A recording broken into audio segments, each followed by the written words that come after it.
হাদিসে কুদসির মধ্যে আল্লাহ পাকের রাসূল বলেন, قال رسول الله صلى الله عليه وسلم انا عند ظن عبد بي।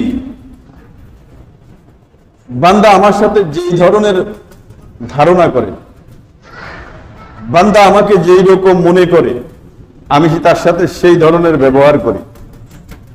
ওয়া আনা মাহু ইযা যাকারানি,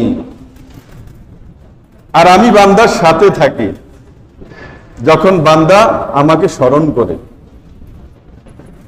আল্লাহ পাক বলেন যে আমি বান্দার সাথে থাকি যখন বান্দা আমাকে কি করে? স্মরণ করে। আর এদিকে আল্লাহ পাক বলেছেন নামাজই হইল সবচাইতে বড় জিকির। তো যে ব্যক্তি নামাজ পড়বে তার সাথে আল্লাহ পাক থাকবেন। যে ব্যক্তি কোরআন তেলাওয়াত করবে আল্লাহ পাক তার সাথে থাকবেন।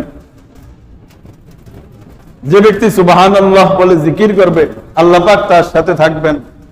যে আলহামদুলিল্লাহ বলে জিকির করেন আল্লাহ পাক তার সাথে থাকবেন।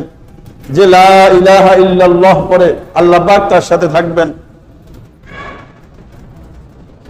যে আল্লাহু আকবার পড়বে আল্লাহ পাক তার সাথে থাকবেন। যে আস্তাগফিরুল্লাহ পড়বে আল্লাহ পাক তার সাথে থাকবেন। যে ব্যক্তি আল্লাহুম্মা সাল্লি আলা মুহাম্মদ দুরূদ পড়বে আল্লাহ পাক তার সাথে থাকবেন। যে ব্যক্তি সূরা ফাতিহা পড়বে আল্লাহ পাক তার সাথে থাকবেন। যে ব্যক্তি সূরা ইখলাস পড়বে, কুল হুয়াল্লাহ সূরা পড়বেন আল্লাহ পাক তার সাথে থাকবেন।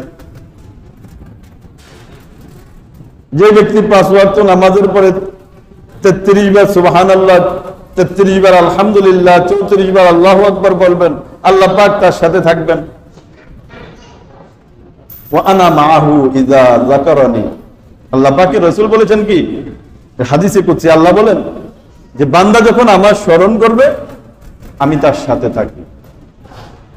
বান্দা যখন আমাকে স্মরণ করেন, বান্দা যখন আমাকে স্মরণ করে তখন আমি বান্দার সাথেই থাকি।